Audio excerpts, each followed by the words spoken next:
kino əslində bütün dünyada belə qəbul olunur ki, kino çox gəlirli bir sahədir. Amma bizdə isə belə düşünülür ki, kino gəlirli deyil və ya kino ilə məşğul olan insanlar, film çəkən insanlar bundan pul qazana bilməzlər. Halbuki belə deyil. Çox yaxşı pul qazanmaq mümkündür. Sadəcə burada biraz biznes tərəfdən yanaşmaq lazımdır.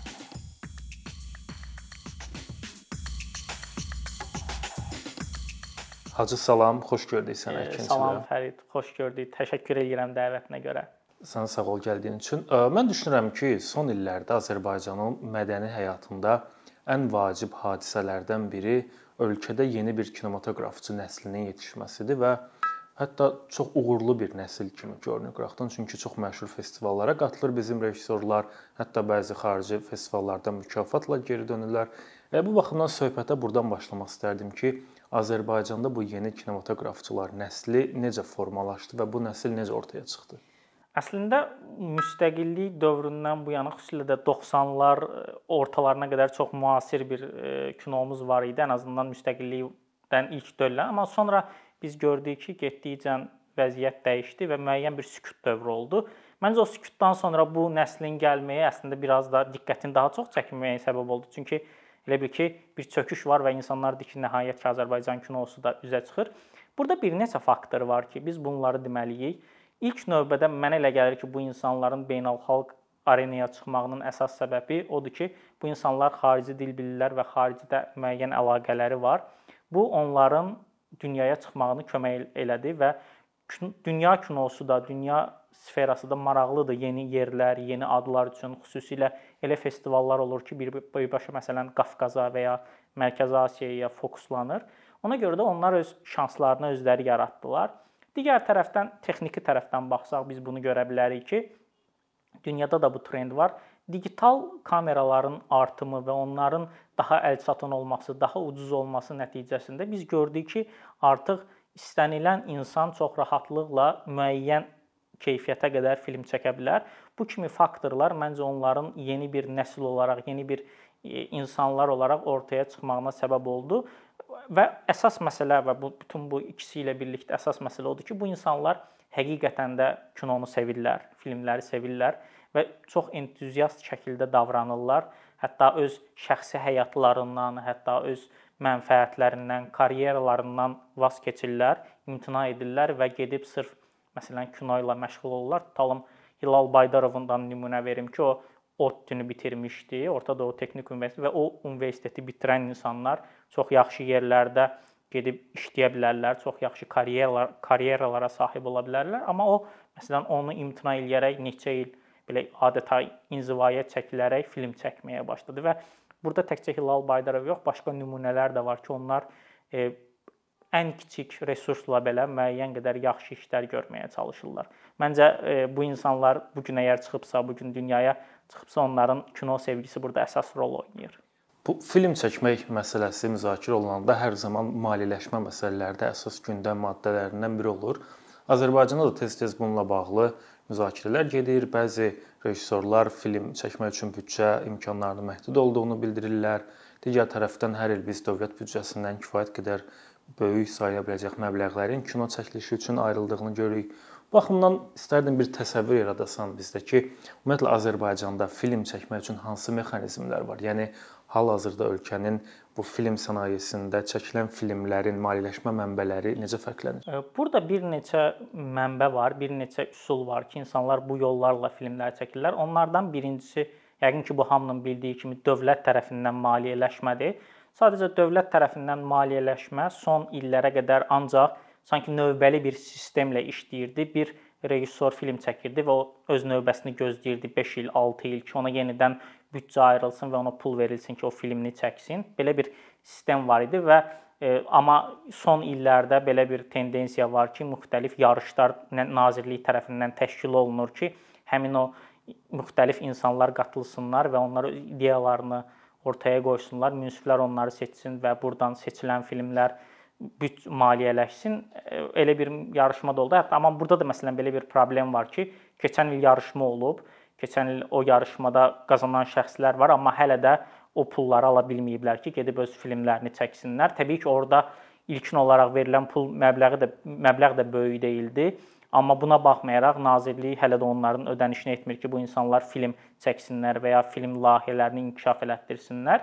Başqa bir tərəf isə özəl sektordur. Özəl sektorda prodüserlər var və prodüserlər, rejissorlar gedib müəyyən şirkətləri, müəyyən insanları razı salırlar ki, gəl belə bir film çəkək, kommersiya filmi çəkək və bu kommersiyadan qazandığımız pulla sənin pulunu da geri qaytaracağam, həm də özüm də müəyyən bir pul əldə etmiş olacağam. Bu kimi variantlar da var. Əksərən bu kommersiya kinosu üçün keçərlidir.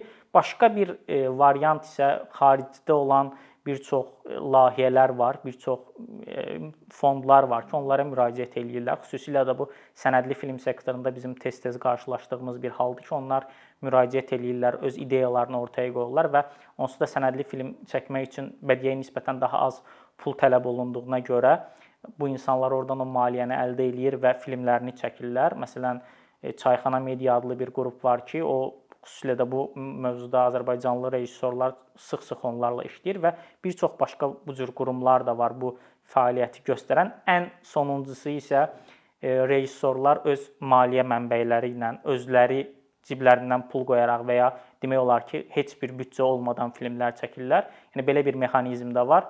Təbii ki, könül istərdi ki, belə bir mexanizm olmasın, çünki bu insanlar öz vaxtlarını, öz resurslarını sərf eləyirlər ki, ortaya film çıxartsınlar, amma təəssüf ki, tendensiya budur. Məncə burada mexanizmlərdən əgər söhbət gedirsə, biz bunu necə inkişaf etdirə bilərik və ya necə olmalıdır? Məncə, məsələn, Mədəniyyət Nazirliyinin keçirdiyi yarışmalar, son illərdə olan yarışmalar çox effektiv ola bilər. Əgər bu ard-arda təşkil olunsa, yəni bir il keçirdib, sonra üstündən 2 il keçib heç bir şey olmamasa və onun maliyyəsini verməsələr, əlbəttə bunun heç bir nəticəsi olmayacaq. Çünki artıq rejissorlar da o layihələrə, o yarışmalara dırnaqarası yanaşmağa başlayacaqlar. Çünki deyəcəklər ki, pul vermirlər və ya deyirlər ki, çox gecikdirirlər. Bu kimi faktlar olur. Ona görə də Mədəniyyət Nazirliyinin öhdəsinə düşən ilk funksiya budur ki, ilk olaraq bunu etməlidir ki, ardıcıl olaraq bu yarışmaları təşkil eləsinlər, rejissorlara inam yaratsınlar və onlar bu kimi müsabiqələrdə iştirak eləsinlər. Başqa bir mexanizm olaraq bunu təklif etmək olar ki, dünya təcrübəsində də bu var. Bir çox ölkələrdə bu istifadə olunur. Yeni rejissorlara ayrılan xüsusi yarışmalar, xüsusi müsabiqələr olur. Həmin müsabiqələr debüt filmi və ya ikinci film üçün nəzərdə tutulur. O da universiteti bitirən, universitetdə təhsilini yenicə bitirən və ya sadəcə özünü qısa filmlər çəkib özünü yoxlamaq istəyən və ya tam metraj çəkib özünü yoxlamaq istəyən şəxslər üçün keçərli olan bir haldır. Onlar da məncə Mədəniyyət Nazirliyi də elə bir funksiya formalaşdırmalıdır ki, debüt filmləri də, çünki debüt filmləri əksərən çox büdcəli də olmur, həm də müəyyən qədər entuziast olurlar deyə az büdcə ilə işlər ortaya qoya bilirlər. Bu baxımdan bu kimi variantlar da mümkündür və mövcuddur. Sadəcə bunu dəyərləndirmək lazımdır. Ümumiyyətlə Azərbaycanda demək olar iqtisadiyyatın bütün sahələrində dövlətin çox ciddi rolu var. Məsələn, əmək bazarına baxsaq, ölkədə muzla, yəni maaşla işləyən adamların 52% dövlət sektorunda işləyir. Yəni hal-hazırda dövlətdən maaş alan, yəni insan rəsmi işçi sayısı özəl sektorda maaş alan işçilərdən daha çoxdur. Bir çox beynəlxalq hesabatlarda da həmişə Azərbaycan iqtisadında dövlətin çox ciddi rolunun olması və bunun yaratdığı əlavə xərclər, effektivliyi ilə bağlı problemlər diqqət çəkir. Sənin dediklərindən məndə bu təəssürat yarandı ki, bizdə də ən azı keyfiyyət məsələsini bir qırağa qoysaq, o ortadakı maliyyənin ciddi bir hissəsi dövlətdən gəlir.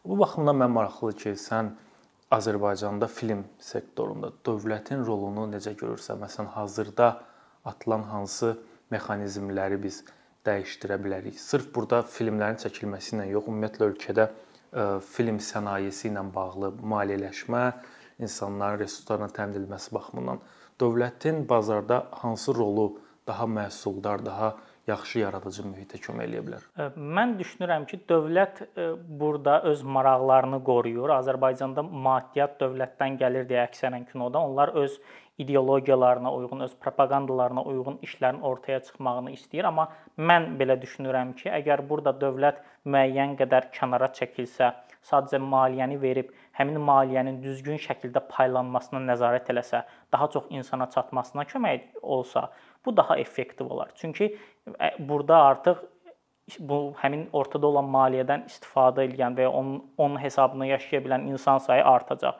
və bunun nəticəsində də ölkədə bu işlə professional məşğul olan insanların da sayı artacaq. Çünki mən gördüyüm budur ki, xeyli insan var ki, adamlar kinonu sadəcə əlavə bir iş olaraq görürlər. Necə? Adamlar reklam işi ilə məşğuldurlar və ya başqa işlərlə məşğuldurlar. Sadəcə öz sevgilərinə görə kino ilə məşğul olurlar. Əgər dövlət ortada olan maliyyəni onlar arasında düzgün bölüşdürə bilsə və birbaşa müdaxilə etməsə, sadəcə müəyyən liberal bir mühitə töhfə versə, məncə daha effektiv olar. Digər tərəfdən isə mənim dövlətdən əsas gözləntim budur ki, biz dövlət necəsə film istehsalını təşviq etməlidir. Söhbət təkcə dövlətin öz maliyyəsi ilə yox, söhbət həm də özəl şirkətlər vasitəsilə bunun təşviqindən gedir.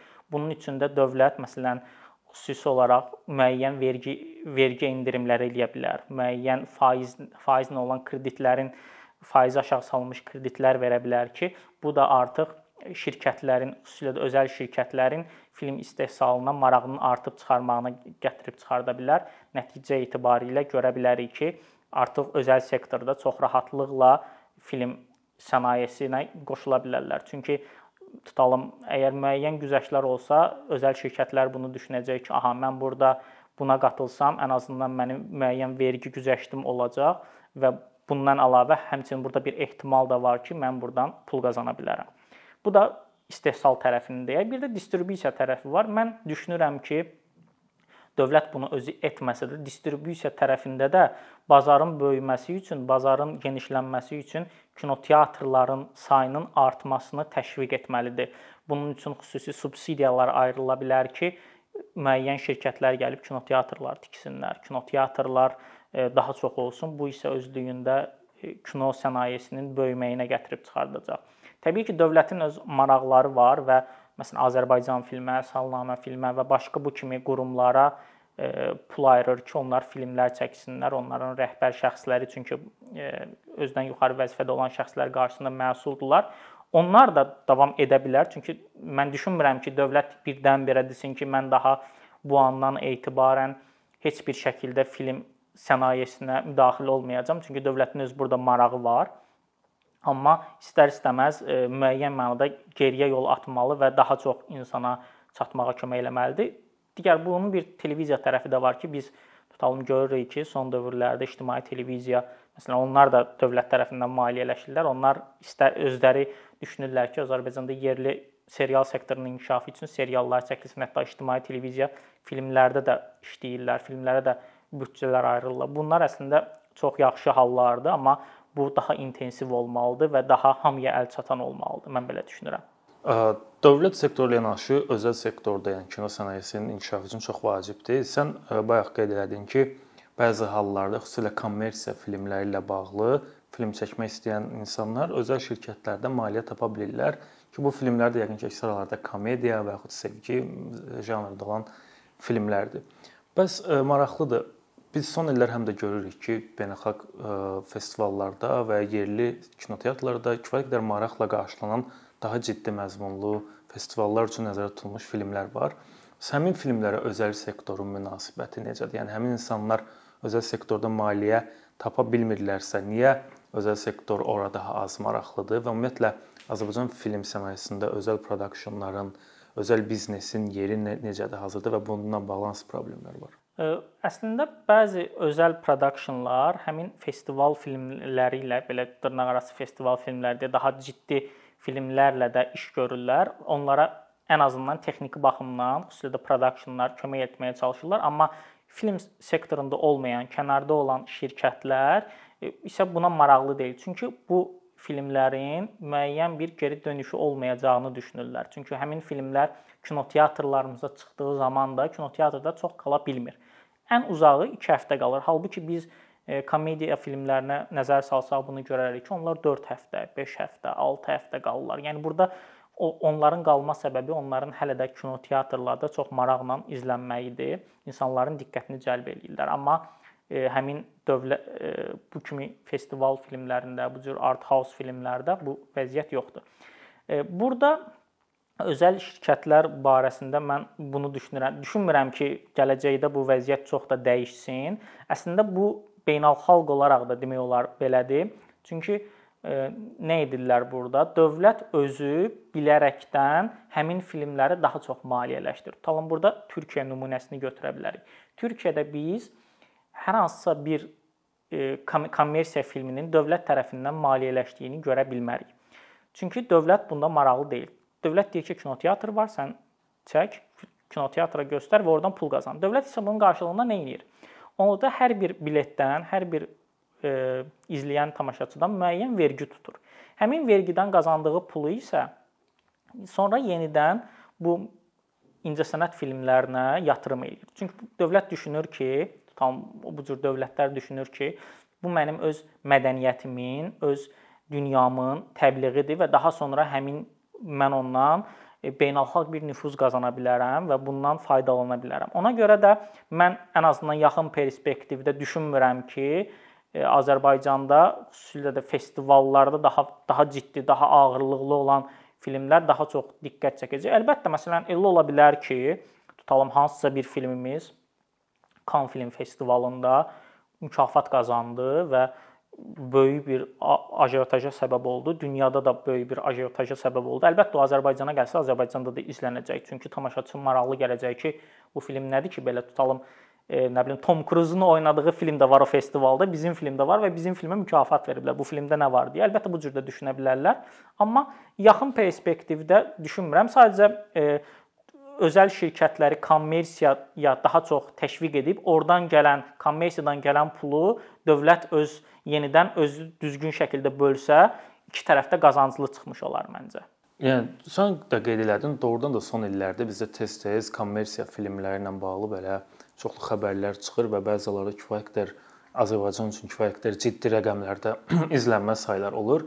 Baxımdan mənə maraqlıdır ki, ölkədə bu tip kommersiya xarakterli filmlərin çəkilməsi yekunda həm izləyicilərin film zövqünün inkişafı baxımından, həm o texniki heyətin inkişaf baxımından ümumiyyətlə film sənayesinə hər hansı bir töhfə verə bilir. Yəni kommersiya filmləri uğur qazanırsa, bunun digər sahələr, ümumiyyətlə bu sektora faydaları var, yoxsa bu sadəcə pul qazanmaqdan başqa cəmiyyətə və sektora bir xeyir verə bilmir? Əslində bu prodüserlərdən və rejissorlardan asılı olan bir situasiyadır. Əgər rejissorlar, prodüserlər hər dəfə tamaşaçıya daha yaxşı iş göstərməyə bir niyyətləri varsa, kinonu daha yaxşı irəliyə aparmaq istəyirlərsə, bu ümumilikdə sektorun faydasınadır. Çünki həmin filmlərdə işləyən şəxslər müəyyən təcrübə qazanırlar, müəyyən qazanc əldə edirlər və daha sonra başqa işlərdə, kommersiya olmayan işlərdə də həmin təcrübədən istifadə edə bilirlər. Buna görə də mən düşünürəm ki,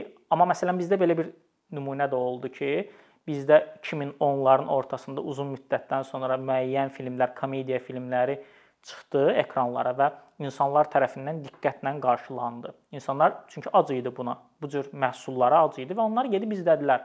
Amma daha sonra həmin işbazlar öz ortaya qoyduqları işin keyfiyyətini artırmadılar. Bunun nəticəsində də tamaşaçılar həmin filmlərdən bezdi, həmin filmləri izləməməyə başladı, hətta həmin filmləri getməməyə başladı. Yəni bir növ insan resursunun öz əlimizdədir ki, biz özümüz əgər məsuliyyətli yanaşsaq, bu dəqiqələ nümunələr var ki, çox rahatlıqla, məsələn, Emil Quliyevi demək olar ki, insanın ilk çəkdiyi filmdən son çəkdiyi film arasında keyfiyyət olaraq, görüntü keyfiyyəti, texniki keyfiyyət olaraq yerlə göy qədər fərq var. Bu əslində inkişaf deməkdir və bu başqa rejissorlara da aiddir və hətta bu YouTube üzərindən kontent yaradanlara da aiddir ki, onlar da artıq müəyyən reklamlar əldə etdikcə, müəyyən şirkətlərlə işlədikcə onlarda da öz məhsullarında keyfiyyət var. Amma yox, bu insanlar düşünsə ki, mən heç bir keyfiyyət artımı eləməyim və sadəcə pul qazanım, əlbəttə bu çöküşə məhkumdur. Çünki sən tamaşaçıya bir dəfə eyni məhsulu verə bilərsən, ikinci dəfə, üçüncü dəfə artıq o qəbul etməyəcək. Burada hər şey öz əlimizdədir. Kino sənayesinin ən vacib həlqələrindən biri də kinoteatrlardır. Çünki filmlərin izləyicinin qarşısına çıxdığı əsas platformalardan biri buradır və bu maliyyə məsələsinin də ən ciddi həll edildiyi məkanlardan biri budur. Bu baxımdan səncə Azərbaycanda kinoteatrlar, bu şəbəkələr ölkənin film sənayesinin inkişafına töhfə verə bilirmi, yetərlidirmi və yaxud deyilsə hansı problemlər var və bunları aradan qaldırmaq üçün nələr edə bilərik? Azərbaycanda kinoteatrlar yetərli deyil. Çünki Azərbaycanda kinoteatr sayı azdır, ekran sayı azdır, zal sayı azdır və həmin olan kinoteatrlarda əsasən şəhərin mərkəzində yerləşir. Bu isə özlüyündə kinoteatrlara çıxışın yalnızca kiçik bir insan qrupuna xitab etdiyini bildirir. Yəni əslində isə Bakıda xeyli insan var, rayonlarda yaşayan insanlar var. Onlara filmlər çata bilmir və ya filmlərin izlənmə sayları, daha doğrusu bilet qiymətləri çox baha olur. Bu kimi məqamlar həmin filmlərə istər-istəməz bazarın balacalaşmağına gətirib çıxardır. Və bazarın böyüməsi üçün daha çox insanın cəlb edilməsi və daha çox bilet satılması üçün istər-istəməz kinoteatrların sayı artmalıdır. Məsələn, mən belə bir nümunə verim ki, Azərbaycanda olan kinoteatr sayı 15 ya 16-dır. Azərbaycanda olan zal sayı, ekran sayı isə təxminən 100-110 arasıdır. Bu son dövrlər biraz artır deyə dəyişir. Amma bizimlə eyni əhaliyə malik olan, təxminən onlarda da 9 milyon yarımdır. Macaristanda bu rəqəmlər 220 kinoteatr var və 440-450 zal var. Təxminən bizdən 4 dəfə çox zalları var deməkdir. Biz eyni əhaliyə malikik, amma onlar bizdən 4 dəfə daha çoxdur. Nəzərə alsaq ki, bizdə qiymətlər də bahadır. Bu istər-istəməz insanların kinoteatra getmə vərdişinə də təsir eləyir. Ona görə də burada edilməli olan məsələ budur ki, kinoteatrların sayını təcili şəkildə artırmaq lazımdır. Çünki kino əslində bütün dünyada belə qəbul olunur ki, kino çox gəlirli bir sahədir. Amma bizdə isə belə düşünülür ki, kino gəlirli deyil və ya kino ilə məşğul olan insanlar, film çəkən insanlar bundan pul qazana bilməzlər. Halbuki belə deyil. Çox yaxşı pul qazanmaq mümkündür. Sadəcə burada biraz biznes tərəfdən yanaşmaq lazımdır. Kinoteatrların sayını artırdığımız zaman tamaşaçı sayı da avtomatik artacaq. Və bu da istər-istəməz kinoteatrlar şəbəkələri arasında da müəyyən rəqabətə səbəb olacaq. Yəni bu dəqiqə məncə Azərbaycan dövləti əgər Azərbaycan kinosunun inkişafını istəyirsə, Azərbaycanda olan kinoteatr sayını artırmalıdır. Bunun üçün müəyyən şirkətlərə güzəştlər, subsidiyalar və ya ortaq işlər təklif olunmalıdır ki, gəlin birlikdə bu sənayeni böyüdək. Sənayeni böyütmək isə özlüyündə kəmiyyətin artmağı deməkdir. Yəni bu arada Azərbaycanda mən bunu da qeyd edeyim ki, film istehsalı prosesi də özü çox məşəqqətli bir prosesdir. Çünki bunun üçün bəzən icazə vermirlər, bəzən gəlib deyirlər nə çəkirsiniz burada və ya bu kimi faktlar olur. Bu iqtisadi tərəfi deyil işin, amma bu müəyyən bir çətinlikləri var rejissorların bu barədə də. Həmin o artımdan sonra artıq kəmiyyətdə artır. Kəmiyyət artımı isə həmin o bayaq vurğuladığımız kimi kəmiyyətin artmasının nəticəsində biz artıq ixtisaslı kadrlara sahib oluruq. Yəni biz artıq işinin peşəkarı olan operatora, işinin peşəkarı olan ssenaristə, işinin peşəkarı olan səhnə rəssamına, məsələn, və bir çox səs dizaynerinə və bir çox departamentlərdə işinin peşəkarı olan insanlara sahib oluruq. Bu insanlar təcrübə qazanaraq gəlirlər və də bu zamanla keyfiyyətin artmağına gətirib çıxardacaq. Bizim bu dəqiqə əvvəlcə keyfiyyət, məsələn, bizdə Azərbaycan dövləti bu cür yanaşır ki, hazırda buna ildə 2 film, 3 film sifariş edir və həmin filmlərə 1 milyon büdcə ayırır. Və bu 1 milyon büdcə ilə tutalım 3 film çəkilir, 3 milyon. Bu isə Azərbaycan ümumi ayrılan büdcəsi 6.5 milyondur. Bu elə yarısı deməkdir. Yarısı artıq getdi. Bu isə ixtisaslı kadr sayının çox az olmağı deməkdir. Amma bunu daha 200 min bölüb tutalım 3 milyon verib 15 filmdə çəkdirmək olar. Bu isə ölkədə olan film sayının artımına gətirib çıxardacaq. Film sayı artarsa, kinoteatrlarda daha çox yerli film olacaq və daha çox yerli tamaşaçının marağıdır və burada rəqabətə gətirib çıxardacaq. Sadəcə məncə belə düşünürəm ki, biz özümüzdən nəsə yenidən bir şey kəşf etməyə ehtiyac yoxdur. Sadəcə dünyada proses necə olub, necə bu sənaye inkişaf edib və necə bu vəziyyətə gəlib, onu görüb tətbiq eləmək lazımdır və əlbəttə ki, bizdə əsas resurs sən dediyin kimi dövlətdir də, dövlət də buna uyğun düzgün addımlar atmalıdır. Yəni ki, təkcə 3 filmlə bahar olmur. O filmlərin sayı 30 olsa, onda bir bahardan söhbət gedə bilər. Mən də razıyam ki, kinoteatrların sayının artması sektora ciddi xeyir verə bilər. Amma bunun həm də bir biznes tərəfi var, kommersiya tərəfi var və kommersiya qərarlarının alınmasında da tələb təklif məsələsi rol oynayır da. Biz hal-hazırda ölkənin digər bölgələrində və yaxud Bakının digər ərazilərində yeni kinoteatrlar açsaq və bunu özəl sektor həyata keçirsə, bunun geri dönüşü olacaqmı? Yəni buna bir tələb varmı ki, ölkənin regionlarında, Bakının mərkəzdən kənar ərazilərində bu tip kinoteatrlar açsın. Çünki belə düşünək, həm də bunun bir xərci də var. Filmə getmək sosial-iqtisadi vəziyyəti aşağı olan böyük bir kəsim üçün lüksdür həm də. Yəni biz bu kinoteatrları bu gün ölkənin regionlarında və Bakının ətraf ərazilərində açsaq, həmin o kinoteatra gələn tamaşaçını da tapa biləcəyikmi? Çox gözəl sualdır. Məncə tapa bilərik. Bunu nə ilə ölçə bilərik və ya əlimdə hər hansısa bir data yoxdur, amma mən bunu YouTube üzərindən ölçə bilirəm. Mən YouTube-da məşhur olan şəxslərin yeni filmləri yayımlandığı zaman onların baxışlarına baxıram və görürəm ki, onlar 2 həftədə 700 min izlənir və ya 1 milyon izlənir. Bir ay içində 1 milyon, 1.5 milyon izlənir. Bu o deməkdir ki, həqiqətən də onu izləmək istəyən tamaşaçı var və xeyli insanda var ki, yazır ki, məsələn, rayonda yoxdur, mən izləyə bilmirəm. Bizim tərəfdə yoxdur, mən Bakıda yaşamıram, ona görə izləyə bilmirəm. Hə, ola bilər ki, bu barədə haqlısan ki, Bakıda bir filmin qiyməti tutalım, yerli filmlər adətən 10 manat, 9 manat qiymətində olur. Bu Bakı ətrafı üçün və rayonlar üçün həqiqətən də yüksək bir qiymət. Amma orada da müəyyən qiymət siyasəti ola bilər ki, qiymətlər aşağı endirilməlidir. Tutalım, belə bir nümunə oldu ki, Taleh Yüzbəyov öz filmini çəkdi və onlar gedib rayonlarda göstərdilər, rayonlarda o mədəniyyət evlərində və biletin birini 5 manatdan filan satdılar. Səhv xatırlamıramsa, Orxan Mərdan həmin filmin prodüseri dedi ki, biz bu göstərimlərdən 15 min manata yaxın qazanc əldə elədik. Bu əslində çox böyük bir rəqəmdir. Yəni özlüyündə o deməkdir ki, burada artıq 3000-ə yaxın insan gedib izləyib. Mən düşünmürəm ki, 9-10 manat olsa izləyəcəklər, amma həqiqətən də 5 manat kimi uyğun bir məbləğ olsa və nəzərə alsaq ki, inflyasiya var və hər şeyin qiyməti çox qalxır, insanlar artıq orada bir alternativ olmağa başlayacaq. Adicə mən şəhərin mərkəzində bu dəqiqə biz hər hansısa bir yerdə 2 saat, 3 saat vaxt sərf etmək istəsək, bir kofe, bir çay içmək istəsək, inan ki, film biletindən daha baha olur bu. Halbuki sən 2 saat, 3 saat gedib çox rahatlıqla orada vaxtını keçirə bilərsən və çox münasib qiymətə. Hətta amma söhbət Bakı mərkəzindən gedir də.